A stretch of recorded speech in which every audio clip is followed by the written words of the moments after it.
Assalamualaikum warahmatullahi wabarakatuh. Salam sejahtera untuk kita semua.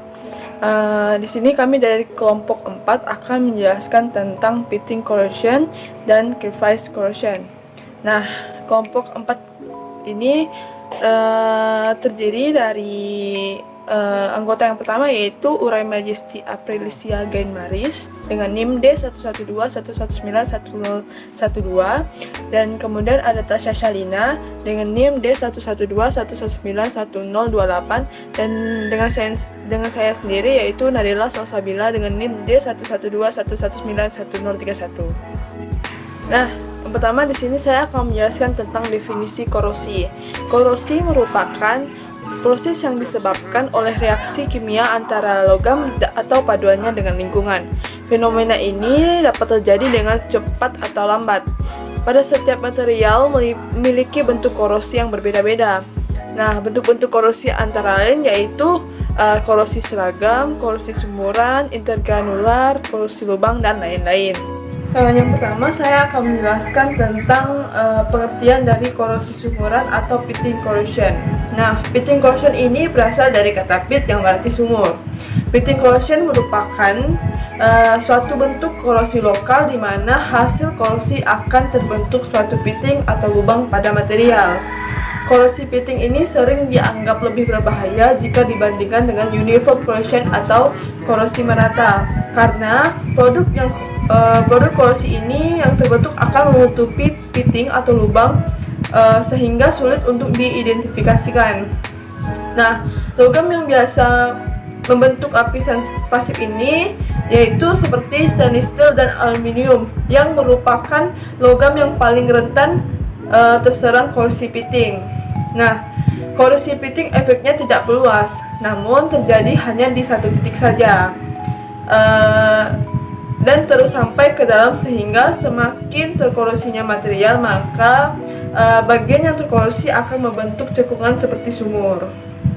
Nah, lanjut ke penyebab terjadinya pitting corrosion. Yang pertama ada terdapatnya perbedaan metal. Hal ini menyebabkan adanya perbedaan potensial pada daerah tertentu sehingga terjadi korosi lokal. Dan yang kedua ada rusaknya lapisan pasif yang protektif secara mekanik ataupun kimia. Dan yang terakhir ada proses lapisan atau coating yang tidak merata. Nah, selanjutnya saya akan menjelaskan tentang mekanisme pitting corrosion atau korosi sumuran. Secara umum, korosi sumuran ini terjadi pada satu wilayah tertentu saja karena pada daerah tersebut telah mengalami kerusakan pada lapisan pasif. Berikut mekanisme terjadinya korosi sumuran. Nah, yang pertama ada terbentuknya tempat-tempat yang bersifat anodik yang disebabkan oleh rusaknya lapisan pasif pada permukaan logam. Nah, di sini ada dua reaksi yang terjadi pada mekanisme pitting corrosion. Yang pertama ada reaksi oksidasi pada anoda. Dengan reaksi dua aluminium yang dihasilkan dari dua aluminium dengan 3 elektron. Yang kedua ada reaksi reduksi pada katoda yang dibagi menjadi dua, yaitu reduksi air dengan reaksi 2/3 oksigen ditambah 3 air ditambah 6 elektron menjadi 6 hidroksida, dan reduksi ion hidrogen dengan reaksi 6 hidrogen ditambah 6 elektron menjadi 3 hidrogen. Nah, secara umum reaksi korosi pada aluminium adalah yaitu 2 aluminium ditambah 3 air ditambah 2/3 oksigen menjadi atau menghasilkan 2 aluminium hidroksida. Nah, yang kedua ada proses pelarutan logam secara kontinu. Ion-ion logam akan terakumulasi di daerah anoda sehingga terbentuk rongga-rongga. Dan untuk menstabilkan elektron, ion-ion klorida bermigrasi ke dalam rongga dan bereaksi dengan ion logam dan terjadi reaksi hidrolisis. Nah, di sini ada reaksinya yaitu aluminium ditambah dengan 3 air menghasilkan aluminium hidroksida tambah 3 hidrogen. Nah, lanjut yang ketiga yaitu dengan adanya ion H+ dan Cl- akan mencegah terjadinya repasivasi pada logam. Seiring dengan meningkatnya laju pelarutan, logam pada daerah anodik akan mempercepat migrasi dari ion klorida, sehingga akan memperbanyak terbentuknya AlCl4. Dan proses tersebut akan berjalan hingga logam tersebut berbentuk pitting atau lubang. Selanjutnya yaitu faktor-faktor yang mempengaruhi pitting corrosion, di mana di sini ada 4 faktor yang mempengaruhi terjadinya pitting corrosion. Yang pertama yaitu adanya cacat sejak pembuatan logam, di mana pada proses industri pasti sering sekali terjadi kesalahan, baik kesalahan kecil maupun kesalahan besar, yang mengakibatkan kesalahan pula pada produk yang dihasilkan. Yang kedua yaitu adanya elektrolit yang diam di dalam logam, di mana elektrolit yang diam di dalam logam ini sering atau cenderung mengakibatkan terjadinya korosi. Yang ketiga yaitu adanya garam-garam klorida pengoksidasi yang terlarut ke dalam lingkungan logam.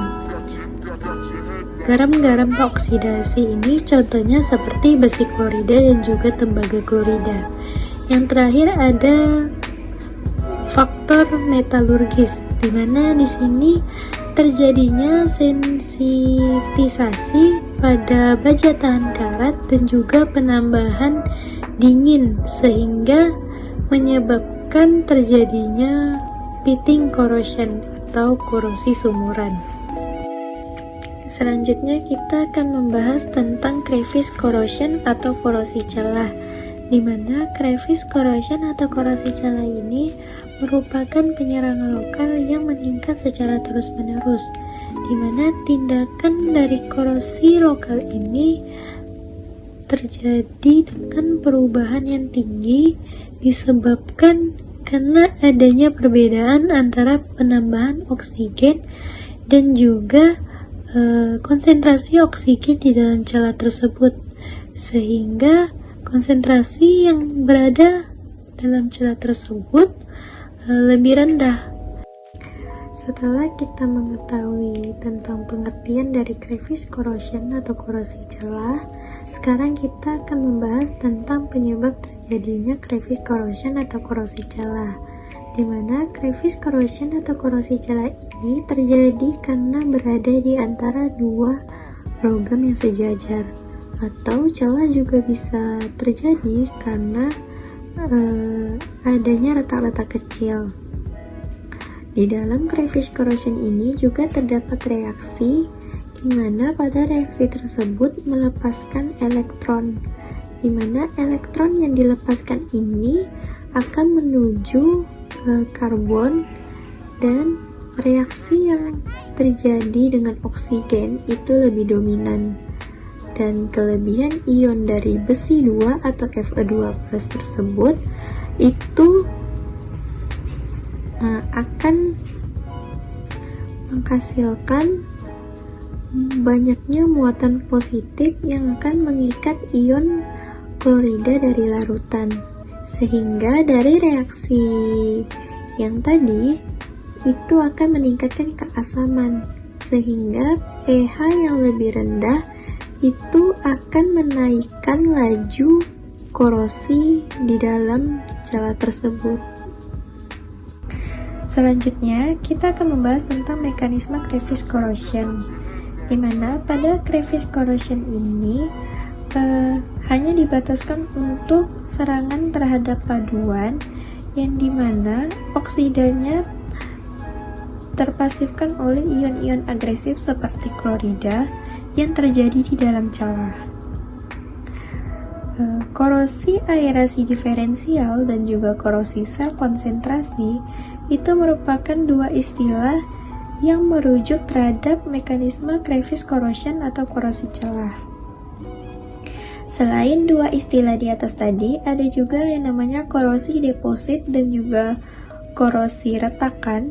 Itu merupakan istilah-istilah yang kurang umum dan ditemukan di tempat khusus di mana korosi celah ini atau crevice corrosion ini ditemukan. Oke, baik. Jadi di sini saya akan sedikit menjelaskan tentang beberapa faktor yang mempengaruhi terhadap crevice corrosion atau disebut dengan korosi celah. Nah, di sini faktor yang pertama yang mempengaruhinya itu adalah permukaan logam di dalam dan di luar itu ditutupi oleh elektrolit. Nah, jadi pada oksigen dan laju korosinya itu di dalam dan di luar celah itu sama, sehingga terjadinya karatan itu lebih cepat. Nah, faktor yang kedua itu ada konsentrasi oksigen celah, terus oksigen itu berkurang dengan cepat karena dari konsentrasinya itu dikonsumsi oleh katodiknya. Nah, sedangkan suplai dari oksigen itu ke dalam celah terbatas karena perpindahannya ke dalam celah cukup lambat. Jadi melalui mekanisme difusi terbentuk sel elektrolit kimia, pada mana lokasi dalam celah dengan kandungan oksigen itu lebih kecil dan itu berfungsi sebagai anodanya, dan untuk lokasi di luar itu sebagai katodanya. Jadi dia ada dua, di dalam itu sebagai anoda dan di luar sebagai katoda. Dan yang faktor yang ketiga itu ada di mana celah itu mempunyai kelebihan yang muatan positifnya itu kation logam yang larut mendorong migrasi ion Cl itu ke dalam celah dan berbentuk metal klorida. Nah, oleh karena itu konsentrasi M di dalam celah itu meningkat, sebagai M akan berdifusi dan bermigrasi keluar celah. Terus fungsi yang keempat, faktor yang keempat itu ada di muka celah MCl terhidrolisis sesuai dengan reaksinya. Nah, di sini reaksinya tuh M++ ditambah 2Cl ditambah 2Ha2O, MOH2 ditambah dengan 2H+ ditambah dengan 2Cl-. Nah, di mana di sini tuh dijelaskan bahwa untuk H+-nya itu masuk ke dalam celah. Tadi yang saya bilang di dalam korosi itu ada yang di luar dan ada di dalam, sedangkan di dalam itu kayak anodanya, kalau di luar itu ada katodanya. Nah, jadi di sini H+ masuk ke dalam celah korosi yang mengkompensasi ion positif yang berpindah keluar celah, sehingga keasaman di dalam celah itu semakin meningkat dibandingkan yang di luar. Terus untuk faktor yang kelima ada kandungan ion H+ itu H+ dan Cl-nya itu lebih tinggi di dalam celah. Nah, mencegah pasivasi logam. Nah, dan meningkatkan pelarutan anodiknya sehingga proses berlangsung secara autokatalitik. Baik, jadi di sini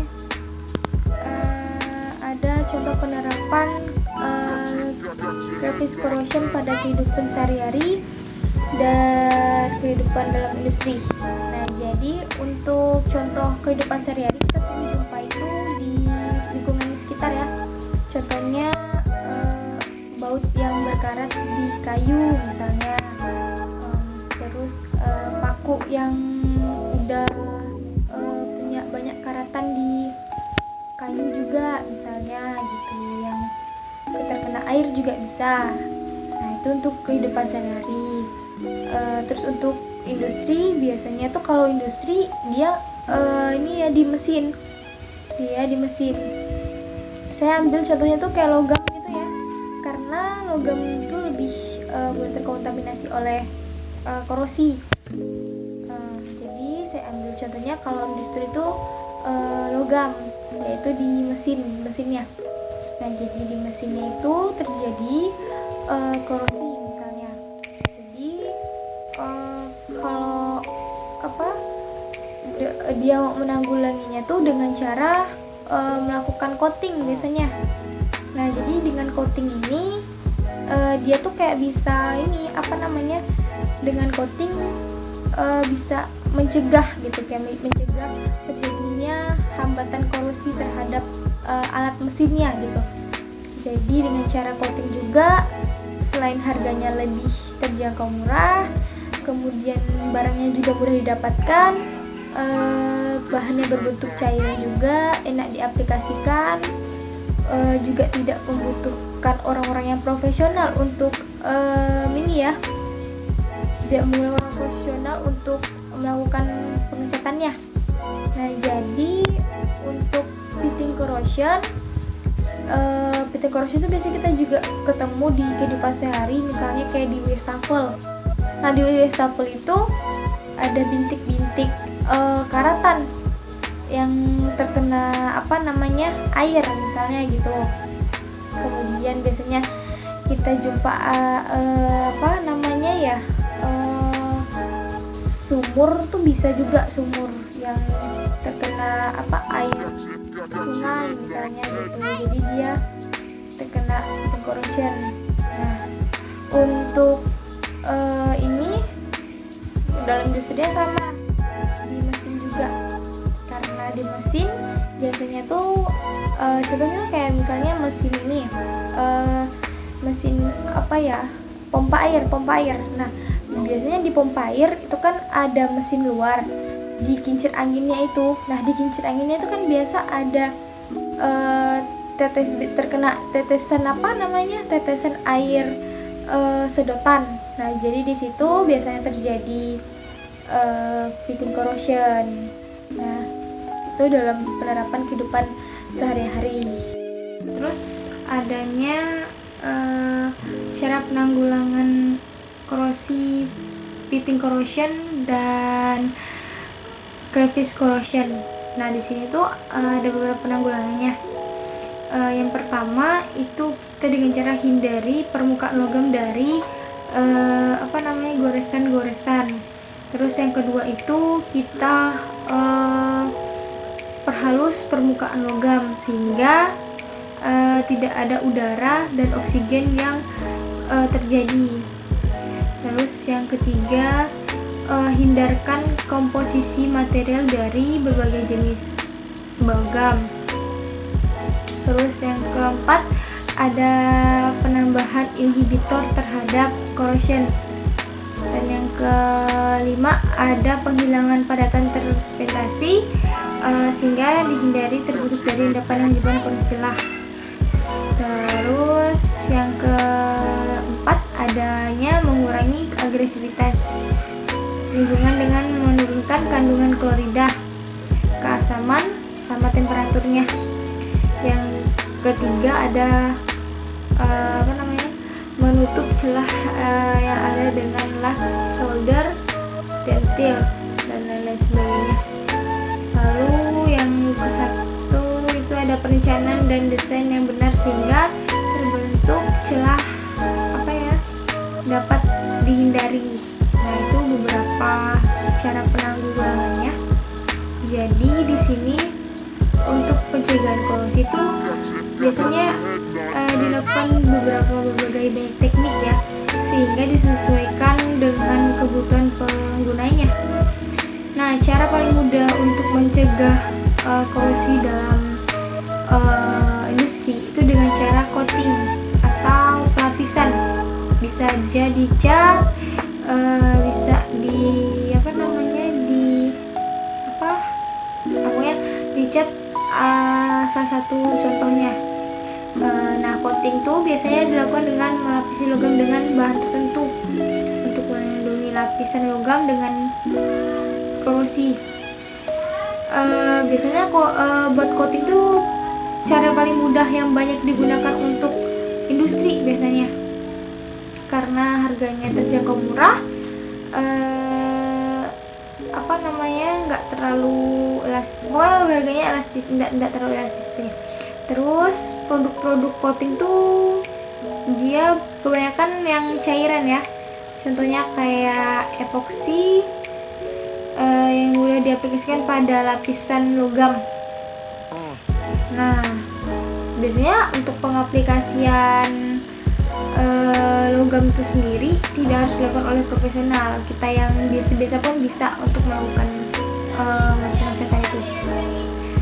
Nah, jadi produk-produk tersebut tuh kayak beragam kegunaannya masing-masing. Nah, jadi untuk proses coating tuh juga harus diperhatikan. Baik, sekian dari presentasi kelompok kami. Jika ada kesalahan, kami mohon maaf. Wassalamualaikum warahmatullahi wabarakatuh.